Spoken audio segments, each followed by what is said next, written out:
사랑하고 존경하는 성도님들, 이렇게 명절 당일날 함께 예배할 수 있어서 참 감사합니다. 다 같이 서로 한번 인사했으면 좋겠습니다. 새해 복 많이 받으십시오. 새해 복 많이 받으십시오. 네. 오늘은 보이지 않는 하나님으로 보이는 세상을 이기라. 저 교육자 경력에 있어서 첫 사역 부서는 중고등부였습니다. 그 중에서 고등학생은 거의 없고요. 중학생들만 있는 그 중고등부였는데, 여러분 중학생 잘 아시죠? 중학생. 무슨 말을 해도 들으려 하지 않는 그 중학생. 근데 더 무서운 거는 안 듣는 척 하면서 속으로는 다 듣고 있는 그 무서운 연령대 중학생. 저 역시 당연히 그러한 중학생 시절을 거쳐왔지요. 그냥 영원히 어딘가 빠져나가 버린 그 멍한 그 사춘기 시절 말입니다. 저 사실 여기 계신 여러분들도 모두 그런 시절이 있었지 않습니까? 나만 그랬구나. 나만 그랬어. 저만 경험했던 것 같습니다. 전혀 공감을 못 하시는 것 같아서. 그래서 아무튼 첫 그 설교를 해야 되는데, 부임해서 그 어린 친구들한테 설교를 해야 되는데, 도대체 무슨 설교를 해야 될까? 참 고민이 많이 되었습니다. 들으려 하지 않기 때문에. 그래서 아이들한테 성경의 얘기를 해줘도 들으려 하지 않기 때문에, 도대체 하나님은 우리 눈에 보이지 않으시는데, 그 눈에 보이지도 않는 하나님을 어떻게 전해야 할까? 그 고민이었습니다. 이렇게 고민을 하다가 이런 생각을 하게 되었습니다. 내가 어쩌다가 하나님께 나오게 되었는가? 나는 어쩌다 하나님 앞에 나오게 되었는가? 내가 어떻게 하나님을 경험하였는가에 대해서 뒤돌아보게 되었습니다. 여러분 가만히 한번 추억해 보십시오. 우리가 신앙생활을 시작하게 된 그 계기에 대해서 말입니다. 우리가 처음에 하나님 앞에 나아갈 때 어떤 마음으로 나아갔을까? 솔직히 말해서 우리 중에 이 성경이 말씀하시는 고상한 의, 거룩, 존귀 이런 것들을 위해서 하나님을 찾은 자가 있겠습니까? 있다면 용서하시길 바랍니다. 사실 대부분의 사람들이 하나님께 처음 나아갈 때는 나 자신에 대한 어떤 문제 때문에 나아가는 것입니다. 필요 때문에. 그렇지 않습니까? 저 역시 그러했습니다. 우리가 인생을 살아가다 보면 정말 끝을 알 수 없는 경쟁, 투쟁, 고난, 어쩔 수 없이 우리가 자초하든 자초하지 않든 코너 가운데 몰리게 됨을 우리가 경험하지 않습니까? 그래서 우리의 삶은 사실은 치열합니다. 그러니까 이처럼 우리가 치열한 이유가 무엇이겠습니까? 그것이 우리의 생사와 달려있는 먹고 사는 문제이기 때문입니다. 이처럼 우리가 먹고 사는 문제, 그 싸움 때문에 우리가 이 세상에서 살아가는 그 모든 문제 때문에 사실은 처음에 하나님 앞에 나아가게 되는 것입니다. 그런데 놀랍게도 이 성경이요, 뭐라 말씀하시냐면 이 먹고 마시는 싸움이 구원받은 백성의 첫 번째 싸움이다라고 말씀하고 있는 것입니다. 출애굽기 15장 22절에 보니까 15장 22절에 모세가 이스라엘 인도함에 그들이 나와 수르 광야로 들어가서 거기서 사흘 길을 걸었으나 물을 얻지 못하고 이렇게 나와 있습니다. 또 16장에는 그들이 엘림과 시내산 사이에서 도무지 아무것도 먹을 것이 없어서 그들이 이렇게 말하는 것입니다. 모세한테 차라리 노예 생활했던 애굽 땅이지만 그곳에서는 차라리 떡과 고기를 배불리 먹던 시절이었다. 차라리 그때 여호와의 손에 죽었더라면 하면서 먹을 것이 없으니까 우리를 광야에 인도한 모세를 원망하는 것입니다.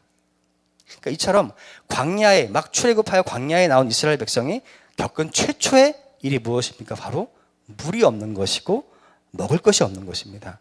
바로 그 첫 싸움을 싸우는 것입니다. 그래서 이스라엘 백성은 광야에 나와서 먹고 마시는 문제를 하나님과 실갱이를 하는 것입니다. 오늘날 우리는 어떠합니까? 우리 역시 마치 출애굽하여 광야길을 걷는 이스라엘 백성처럼 구원을 받은 후에도 여전히 먹고 사는 문제로 하나님 앞에 늘 더불어 실갱이하고 싸운다라는 것입니다. 이제 오늘 본문으로 들어가 보겠습니다. 1절에 믿음은 바라는 것들의 실상이요 보이지 않는 것들의 증거니라고 말씀합니다. 오늘 본문이 믿음에 대해서 말하고 있습니다. 믿음이라는 단어는 believe, 단순히 어떤 걸 믿는다 이런 믿음이 아니고요. faith, 그러니까 이 단어의 원어적 의미가 무엇이냐면 어떤 사물이나 사람에 대해서 강한 확신과 의지, 그러니까 무엇인가를 확신하여 의지하는 믿음, 신뢰라는 것입니다. 여기서 말하는 믿음이란 그 신뢰하는 믿음이 바라는 것이 그 사람의 소망하는 실상이다. 좀 어렵습니다. 이 말씀 진짜 어렵습니다. 이 실상이다라는 말이 참 번역이 어렵습니다. 세번역 성경은 이 실상을 확신, 그러니까 믿음은 바라는 것들의 확신이요. 또 공동번역이라는 번역은 믿음은 우리가 바라는 것들을 보증해 준다라고 번역하고 있습니다. 그래도 이 말씀이 참 어렵습니다. 저 개인적으로 개인적인 사역으로 이렇게 표현해 보았습니다.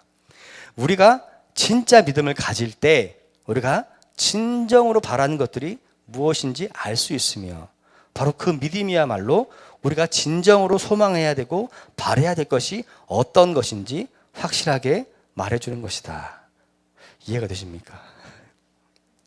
너무 길어서 사실 멋있는 말인데 제 개인적인 사역입니다. 그래서 이 믿음에 대해서 말을 하고 4절부터 그 성경이 말하는 믿음의 선배들에 대해서 쭉 나열하기 시작합니다. 가인보다 더 나은 제사를 드린 아벨, 평생 하나님과 동행하여 호련히 하나님께 올라간 에녹, 어디로 갈지 알지 못한 채 순종의 걸음을 걸은 아브라함, 모두가 미련하다 하지만 끝끝내 하나님의 명령을 따라 방주를 완성시킨 노아를 소개하고 있습니다. 여러분, 이 믿음의 선배들에 대한 소개가 우리에게 무엇을 말해주는 것입니까? 이들이 자신의 삶으로 자신들의 믿음을 드러냈다는 것입니다. 그들이 믿음의 실제를 살았다는 것입니다. 그래서 그들이 진짜 바라는 것이 무엇인지 그들의 삶을 통해 그들이 증거했다는 것입니다. 오늘 설교 서두에 광야 이스라엘 백성이 처음으로 만난 싸움이 바로 먹고 마시는 문제였다고 말씀을 드렸습니다. 필요한 줄 우리 모두가 그 싸움을 겪게 되는 것입니다. 그래서 그 싸움으로 인해서 그 어려움으로 인해서 하나님 앞에 나오게 되는 것인데 성경이 이 먹고 사는 문제를 세속적이다, 중요치 않다라고 절대 말하지 않습니다. 오히려 성경은 그것을 첫 싸움이다. 그러나 반드시 통과해야 되는 문제다라고 말씀하고 있습니다. 우리 모두에게는 사람으로서 욕구라는 것을 지니고 살아가기 때문에 하나님께서 창조하셨기 때문에 그 생물학적인 욕구로 인해서 우리가 그 욕구가 충족되길 바라는 것입니다. 이왕지사 안락한 집에서 이왕지사 멋진 옷과 좋은 음식을 먹고 싶은 게 우리 아니겠습니까? 우리의 본성적인 욕구가 아니겠습니까? 근데 성경이 그것이 우리의 첫 싸움이고 반드시 통과해야 될 문제인데 그러나 그것을 어떻게 어떤 방식으로 통과해야 되는지에 대해서 우리 앞에 문제를 던지고 있는 것입니다. 여러분, 세상이요 늘 더를 외칩니다.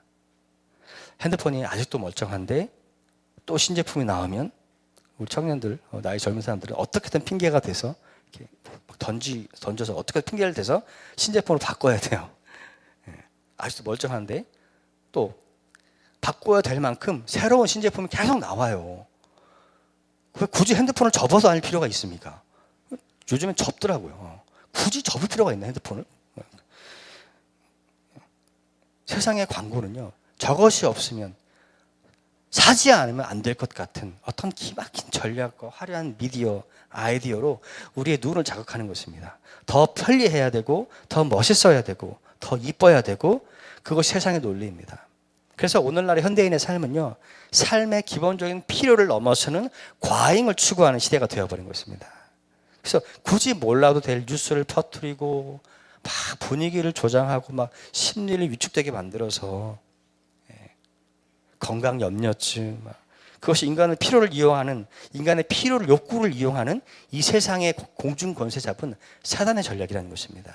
성경이 분명하게 말하는 바, 우리 믿는 구원받은 신자들의 진정한 바람은 세상이 말하는 그러한 안락함과 화려함과는 질적으로 다르다는 것이 오늘 히브리서가 말해주고 있는 것입니다. 히브리서 배경을 잠깐 말씀을 드리면 어느 지역인지는 알 수 없는데 이 편지는 이미 예수님을 믿는 그리스도를 주로 고백하는 신자들에게 보내는 편지입니다. 오늘 우리가 읽은 본문 앞장에 히브리서 10장 32절에 이렇게 말하고 있습니다. 전날에 너희가 빛을 받은 후에 고난의 큰 싸움을 견디어낸 것을 생각하라. 자, 복음의 빛을 받은 후에 복음의 빛으로 중생한 거듭난 신자들에게 큰 고난이 있었다는 사실입니다. 이 시기가 초대교회 시기인데 그들이 심한 박해를 받았다는 것입니다. 10장 33절부터 그것을 진술합니다. 비방과 환난, 구경거리, 옥에 갇히고 가진 소유를 빼앗기고, 근데 그들은 그러한 형편에 갇힌 자들과 기꺼이 친구가 되고 감옥에 갇힌 자들과 고통을 함께 나누고, 오히려 소유를 빼앗겨도 가진 것이 없어도 그것이 예수를 믿는 증거라 생각하면서 오히려 기쁘게 여기며 살았다는 것입니다. 초대교회 성도들이 그렇게 순수하게 주님을 사랑했던 사람들입니다. 결론적으로 그들의 삶이 어떠한 것인지 보여주는 것입니다. 그들의 삶은 단순히 먹고 마시고 사는 문제를 넘어서 그들이 원하지 않았던 고난까지도 초월하며 살아갔던 믿음의 사람들임을 말해주고 있는 것입니다. 마찬가지로 우리도 우리 삶에는 먹고 마시는 사는 문제로 인해서 내가 원든 원치 않든 간에 다양한 삶의 문제들이 우리의 삶을 계속 따라다닙니다. 그런데 이 싸움을 반드시 세상의 방법이 아닌 오직 하나님의 뜻대로 통과해야만, 이 육적인 싸움을 통과해야만 비로소 우리 눈에 영적인 싸움이 보인다는 것을 성경이 말씀하고 있는 것입니다. 그래서 진정한 히브리서에 등장하는 이 믿음의 선배들의 수준으로 그 수준까지 우리가 성장해야 된다라고 하나님의 말씀이 말씀하고 있는 것입니다. 이 세상적인 육체의 소욕, 탐욕을 이기지 못하고서는 영적인 것을 볼 수 없다라는 것입니다. 우리가 남들이 가지니까 나도 가져야 하겠고, 남들이 그렇듯하게 보이니까 나도 그러한 삶이 부럽고, 나도 좀 그렇게 살고 싶고, 그러니까 다람쥐 쳇바퀴 돌듯 향방이 없는 삶, 그저 그냥 살아가는 거예요. 줏대가 없는 삶, 주체가 없는 삶으로. 하나님께서 이 우리의 육적인 싸움을 해결하시는 대표적인 방법이 하나 있습니다. 표현이 좀 죄송하지만 하나님께서요, 뺑뺑이를 돌리세요. 뺑뺑이를. 사랑의 뺑뺑이. 할렐루야. 그것도 40년 동안 아무것도 없는 황량한 광야에서 뺑뺑이를 돌리시는 거예요. 그게 출애굽기 40년 광야 여정입니다. 그들이 출애굽기 여정 가운데 처음에 마라의 쓴물을 만납니다. 하나님께서 물론 그 쓴물을 단물로 바꿔주셨습니다. 그러나 이스라엘 백성이 거기에 거주한 기간은 딱 2달입니다. 이스라엘 백성이요, 광야에서 40년 내내 물을 구하고 또 구해야만 했습니다. 또 하나님께서 우리에게 광야에서 주신 만나라고 아시죠? 만나. 이게 만나가 꿀 섞은 과자 맛이래요. 저도 참 과자를 좋아합니다. 그저께도 아내랑 저녁에 아내랑 얘기를 티타임 같은 거 하면 항상 과자 2봉지를 사요. 여자들은 말이 많지 않습니까? 끊이질 않아요. 그래서 아내가 말을 하는 동안 제가 2봉지를 다 먹어버렸어요. 제가 이제 요즘 얼굴이 이렇게 됐어요. 그래갖고 우리 목사님께서 이 만나를 소라깡이라고 표현하세요. 소라깡 아십니까? 소라깡만 먹고 40년. 주여, 어쩌자는 겁니까? 참, 이상합니다. 우리가 하나님께 분명히 받았습니다. 근데 받은 것 같지가 않아요. 주님께서 왜 이스라엘 백성을 광야길로 인도하시고 40년 동안 그 소라깡, 그 만나를 먹게 하신 것입니까? 그것이 신명기 8장 2, 3절 말씀입니다. 그 이유가 신명기 8장 8장 2절 3절, 이거 한번 찾아서 읽도록 하겠습니다. 신명기 8장입니다. 2절 3절.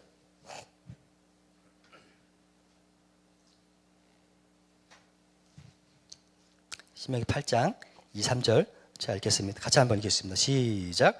내 하나님 여호와께서 이 40년 동안에 내게 광야길을 걷게 하신 것을 기억하라.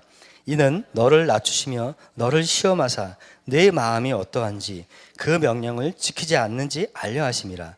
너를 낮추시며 너를 줄이게 하시며 또 너도 알지 못하며 네 조상들도 알지 못하던 만나를 내게 먹으신 것은 사람이 떡으로만 사는 것이 아니요 여호와의 입에서 나오는 모든 말씀으로 사는 줄을 내가 알게 하려 하심이니라. 아멘. 사람이 떡으로만 사는 것이 아니라는 것, 즉 사람이 육적인 필요를 넘어서 영적인 필요를 채우며 살아가야 한다는 것입니다. 그래서 우리로 하여금 이 육신의 문제를 벗어나서 비로소 영적인 것이 있다는 것을 바로 보라는 것입니다. 이 육신이라는 굴레, 육신이라는 이 감옥을 벗어나야 비로소 영적인 것이 무엇인지, 하늘나라가 무엇인지, 하나님의 성품과 그 영광이 무엇인지를 우리가 알 수 있다는 것입니다.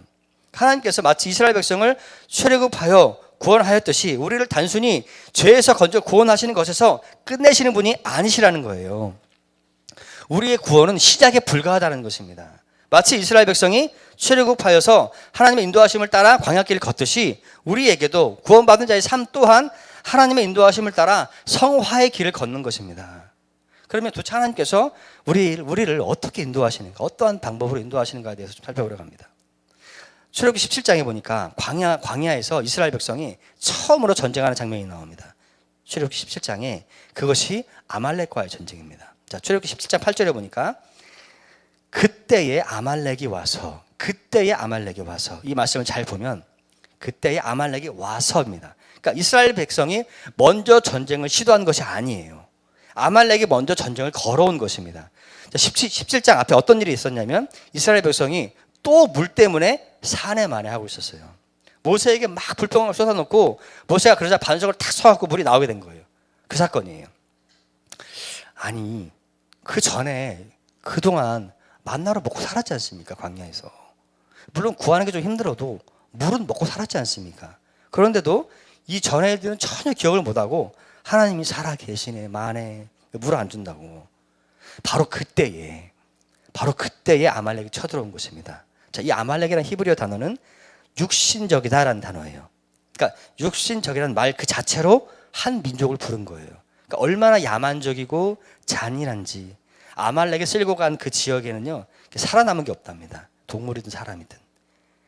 우리가 하나님이 살아 계시네 만에 이렇게 불신앙의 헛된 씨름을 하는 동안에 바로 그때에 아말렉이 그 육신적인 문제가 우리를 더욱더 힘겹게 하는 것이고, 더 나아가 그 육체의 욕망과 세상 살림에 대한 그 자랑이 우리를 더 추하게 만들고 괴롭게 하는 것입니다. 그래서 하나님께서 아말렉의 공격을 그냥 방임하시듯 허락하시듯이 때로 우리 삶에 고난을 허락하시는 것입니다. 이러한 고난 앞에, 이러한 환경 앞에서 우리가 하나님의 뜻을 좀 분별할 수 있어야 된다는 것입니다. 고난 앞에서 하나님이 계시네 만에 사네 중내가 하는 것은 아무런 해답이 될 수 없음을 우리가 알아야 됩니다. 17장 8절에 하나님이 이 사건을 어떻게 해결해 나가시는지 한번 보십시오. 육신의 공격이 우리에게 다가옵니다. 아말렉이 왔듯이. 이처럼 여러분, 하나님의 교회가요 유토피아, 즉 고통과 슬픔이 없는, 갈등이 전혀 없는 그런 곳에 존재하는 것이 아닙니다. 우리는 날마다 북새통, 이 전쟁과도 같은 치열한 세상 한복판에 살아가는 것입니다. 그런데 하나님께서 그들에게, 여호수아에게 이렇게 말씀합니다. 10장 8절에 싸울 만한 사람을 선별해서 데리고 나가 싸우라고 말을 합니다. 그리고 자신은 하나님의 지팡이를 손에 들고 산 꼭대기에 올라가겠다고 말합니다. 여러분, 하나님께서 이처럼 우리에게 직장 가지 말고 장사하지 말고 기도만 해 이렇게 말씀하시지 않았습니다. 직장 가서 공부하고 장사하라 하십니다. 그런데 싸우는 것은 여호수아이지만 그 승패가 어디에 달려있다고 말하고 있는 것입니까? 바로 산에 오른 모세의 양팔에 달려있다는 것입니다. 모세의 팔이 올라가면 이스라엘이 이기고 모세의 팔이 내려가면 아말렉이 이기는 것입니다. 싸움은 여호수아가 하는데, 싸움은 우리가 하는데 승패는 모세에서 나는 것입니다. 승패는 여기서 결정나는 것입니다. 기도의 자리에서 결정이 난다는 것입니다. 그런데 이 말씀이 단순히 우리 기도하자, 기도해야 우리가 싸움을 이길 수 있다, 이 말씀도 포함되지만 더 나아가서 하나님이 어떤 메시지를 주고자 하시는 것입니다. 이스라엘 백성들에게 싸움은 우리 눈에 보이는 것이지만 승패는 결국 눈에 보이지 않는 것으로 말미암는다는 것을 하나님께서 지금 말씀하고 있는 것입니다. 아멘입니까? 싸움은 비록 우리가 싸우고 눈에 보이는 것이지만 그 결과, 그 승패는 하나님께 달려있다는 것입니다. 그래서 하나님은 언제나 우리가 눈에 보이지 않는 것, 그 이상을 보기를 원하시는 거예요. 그저 보이는 것들은 보이지 않는 것들로 결정되어진다는 것을 하나님께 우리가 보기를 원하시는 거예요. 실제로 우리가 우리 눈에 보이지 않는 것들이 이 세상을 끌고 가고 있기 때문입니다. 여러분, 우리가 이 싸움에 있는 것입니다. 이 영적인 싸움 가운데 있는 거예요. 바로 이 싸움을 통해서, 이 아말렉과의 전쟁을 통해서 바로 하나님은 우리가 먹고 사는 문제, 육신의 문제에 매달려 사는 존재들이 아니고 하나님은 내 인생을 결정을 짓는다는 것을 아는 또 다른 차원의 영적인 세계가 있다는 것을 알기를 원하신다는 것입니다. 인생을 살다 보면 내가 최선을 다해서 싸워도 죽겠구나 싶을 때가 있고요. 그냥 가만히 엎드려 죽은 척하고 있는데 돌에 걸려 자빠져 머리가 깨져 죽는 이 아말렉과도 전쟁, 하나님과의 역사를 우리가 왕왕히 경험하게 되는 것입니다. 칼은 내가 휘두르는데 승패는 저 산에서 나는구나. 이스라엘 백성이 깨닫는 것입니다. 이처럼 살다 보면 정말 내가 최선을 다해도 안 되는 게 있구나. 청년 때 참 이런 시절 많이 겪었던 것 같습니다. 정말 안 되더라고요. 그럴 때 제 안에 찾아온 감정이 실망, 낙담입니다. 그것이 우리에게 하나님에 대한 신뢰를 빼앗아 가는 것입니다. 그럼에도 믿음의 사람은 거기서 멈추지 않는다는 것입니다. 정말 신기한 게요, 모든 것을 포기하고 싶을 때, 바로 그때 내 안에 어떤 알 수 없는 요동치는 무엇인가, 나를 이렇게 세우는 그 무엇인가 있다는 것을 제가 수없이 경험하고 살아갑니다. 그래서 하나님이 부인이 안 돼요. 믿음으로 하나님의 은혜로 거듭난 신자들이요, 바로 이 경험을 하며 살아가는 거예요. 그것이 제 표현대로 불가항력적인 하나님의 은혜라고 말을 하고 싶습니다. 불가항력적인 은혜. 여러분, 성경에 정말 불가항력적인 은혜를 저는 이렇게 말하고 싶습니다. 십자가의 은혜라고 말하고 싶습니다. 내가 저항할 수 없어서 저항할 수도 없고 받을 수밖에 없는 존재, 은혜 받을 수밖에 없는 그 은혜가 우리 주님의 십자가에서 나타납니다. 갈라디아서 5장 24절 말씀에 그리스도 예수의 사람들은 육체와 함께 그 정욕과 탐심을 십자가에 못 박았느니라. 자, 여러분 잘 보십시오. 십자가에 못 박는다라는 것은, 이것이 못 박는다라는 게 수동태로 되어 있습니다. 능동태가 아니에요. 수동태로 되어 있어요. 그러니까 내가 못하고, 내가 십자가에 달려서 내가 못하고 망치질해서 내 손으로 나를 박는 게 아니라는 거예요. 수동태라는 거예요. 누군가가 내게 못을 박는다라는 것입니다. 이처럼 우리에게 십자가형이 내려진다라는 것은 그것을 수동태로 하나님께 받은 거예요. 예수께서 우리를 십자가에 못 박으시는 거예요. 그래서 우리가 예수를 알기 전에는 우리가 죄인인 줄 몰랐습니다. 그런데 예수 그리스도 십자가를 바라보니까 그분의 모습 속에 내 죄가 보이는 거예요. 아, 내가 저기 달렸어야 되는 거구나. 아, 내가 저기 달려있구나. 여러분, 하나님께서 세상을 창조하실 때 우리 안에 영혼이라는 걸 창조하셨습니다. 사람을 본래 흙으로 지으시고 그 코에 생기를 불어넣으셔서 생명, 즉 살아있는 영혼을 이 세상에 흙으로 만든 육신에 담으신 거예요. 근데 그 영혼이 죄로 말미암아 아시다시피 하나님에 대해서 죽은 거예요. 그래서 마치 눈이 감기듯 하나님을 알아볼 수 없게 된 것입니다. 영적인 세계를 모르게 된 거예요. 당연히 우리 눈에 하나님이 보이시는 분이 아니시기 때문에 하나님이 없는 줄 아는 거예요. 그래서 이 세상에서 몸은 살아있는데 실상은 우리의 영혼이 죽은 거예요. 죽은 존재로 살아가는 것입니다. 그래서 이 세상에 육신이 다하면 죽는 날 그 영혼이 예수를 믿지 않으면 하나님께 분리되어서 지옥으로 가는 것입니다. 그것이 우리 인생입니다. 그러나 우리를 하나님께서 불쌍히 여기셔서 예수께서 숨을 내쉬며 이르되 성령을 받으라. 태초에 하나님께서 그 생기에 코를 불어넣으신 그 성령이신 성령님을 우리 안에 불어넣으신 것입니다. 그래서 우리 안에 영혼이 살아나게 된 것입니다. 마음의 문이 열리니까 드디어 말씀이 이해가 되고 깨닫게 되고 죄를 자복하면서 회개하며 용서를 받게 된 것입니다. 그래서 그것을 에베소서 2장 1절 말씀 그대로 허물과 죄로 죽은 우리를 살리신 것입니다. 그래서 이제는 죽은 영혼이 아니라 살아난 영혼으로서 하나님 앞에서 하나님과 함께 그분을 위해서 사는 존재로 우리가 새로운 피조물이 되어버린 것입니다. 그래서 갈라디아서 2장 20절 말씀에 이제 내가 사는 것이 아니요 내 안에 그리스도께서 사시는 것이라. 이제 내가 육체 가운데 사는 것은 나를 사랑하사 나를 위하여 자기 목숨을 버리신 하나님의 아들을 믿는 믿음 안에서 사는 것이다라는 고백이 성립되는 것입니다. 이제는 여러분 우리가 성령의 인도함을 받는 삶이 되는 것이에요. 우리가 성령의 요구에 순종하는 것입니다. 내가 가진 모든 것이 내 것이 아니고 오로지 주님의 은혜로 된 것임을 깨달았기 때문에 그 하나님이 주신 은혜 은사들을 나누고 흘려보내는 사람이 되어야 된다는 것입니다. 그게 우리 가운데 이루어지는 일이라는 것입니다. 그래서 아직도 이 세상의 욕망과 먹고 사는 문제에 매여서 오로지 육신을 위해서 살아간다면 우리가 죽은 영혼과 무슨 다를 바가 있겠습니까? 여러분 이것을 깨달아야 되는 것입니다. 전적인 하나님의 은혜, 그 불가항력적인 은혜 안에서 우리가 성령의 인도함을 받아야 한다는 것입니다. 그리고 여전히 육신에 매여 살아간다면 이 하나님의 말씀으로 치유를 받아야 합니다. 성령께서는 늘 우리의 연약함을 도우시는 분이시기 때문입니다. 그래서 여러분 이제 우리 앞에 새로운 싸움이 놓여진 것을 알아야 된다는 것입니다. 에베소서 6장 12절 말씀에 우리의 씨름은 혈과 육을 상대하는 것이 아니요 통치자들과 권세들과 이 어둠의 세상 주관자들과 하늘에 있는 악의 영들을 상대함이라고 말씀하고 있는 것입니다. 여러분 우리 앞에 이제는 거듭난 피조물로서 영적인 싸움이 놓여져 있는 것입니다. 이것을 깨달은 자가 하나님의 영적 군사로 일어나는 것이고 영적 전투 가운데 자신을 세워나가는 것입니다. 이것이 여러분 보이지 않는 하나님으로 이 세상과 싸워서 이기라는 말씀의 의미인 것입니다.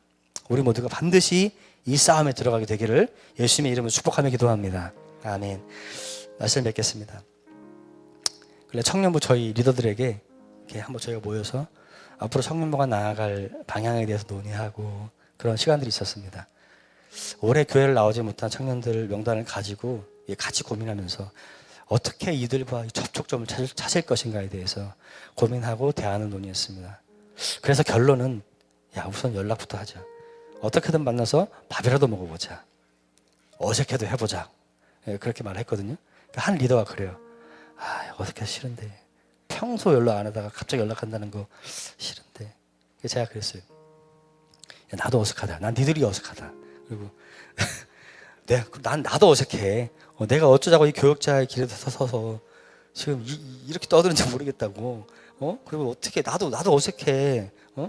근데 항상 나는 돌아갈래. 그냥 평균대로 돌아갈래. 여기 항상 사표를 넣고 다닌다고 이렇게 농담 삼아 얘기를 했는데 솔직하게 얘기를 했어요. 근데 너 느끼지 않냐고. 오랫동안 교회를 안 나온 청년이 어느 날 한 번 나온 거야. 예배 나오니까. 너 그거 봤을 때 느낌이 어떠냐고. 정말 좋지 않냐? 고개를 끄덕여요. 천하보다 귀하다고 하신 한 영혼이 죽게 돌아오는 게 천하보다 귀하다고 말씀하셨는데 그거 주님께서 가장 기뻐하시는 일인데 너도 좋잖아. 나도 좋아. 어색해도 좋아. 우리 한번 최선을 다해서 어색하게나마 해보자. 최선을 다해보고 그때도 안 되면 나도 사표하고 너 때려치자. 이렇게 말씀을 차마 못하고 놀랄까봐 알아듣더라고요. 2절 말씀, 오늘 보면 2절 말씀에 보니까 선진들이 이로써 증거를 얻었느니라. 너희의 참 믿음을 가지고 증거를 얻으라는 것입니다. 우리에게 정말 믿음으로 사는 간증이 필요한 거예요. 게으르지 말고 영혼의 씨를 뿌리라는 것입니다. 씨를 뿌려야 언젠가 열매를 맺는 것이 하나님의 이치인 것입니다. 눈물로 씨를 뿌리는 자가 기쁨으로 열매를 거두는 것입니다. 아브라함이 갈 바를 알고 떠났습니까? 자기 혼자 하나님의 음성이라 생각하고 큰 배를 받는 노아의 모습을 상상해 보십시오. 얼마나 조롱을 받았겠습니까? 그것은 눈물의 헌신입니다. 내가 내 힘, 내 능력을 하는 것이 아니라 눈물의 헌신인 거예요. 눈물로 씨를 뿌린 것입니다. 나이가 많아 아이를 가질 수 없는 그 사라, 그 몸이었는데도 임신할 능력을 얻었던 것은 그 이유가 무엇입니까? 사라가 주님을 신뢰했기 때문입니다. 하나님의 은혜로 내 힘, 내 능력, 내 공로가 아니라 오직 하나님 한 분만을 찾는 것이고 주님의 은혜만을 구하는 것이고 주님만을 의지하는 삶, 그게 사라의 삶인 것입니다. 우리 모두가 정말 강권하시는 은혜로 우리를 밀어붙이시는 하나님만을 전적으로 의지하면서 오늘도 눈물의 씨를 뿌림으로써 나 자신을 세워가며 교회를 세워가며 이 조원동과 이 나라를 위해 마땅히 필요할 영적 싸움을 싸우고 하나님과 이웃을 참으로 행복하게 만드는 섬기는 귀한 빛들의 공동체가 되기를 간절히 기도합니다. 아멘. 제가 기도하겠습니다.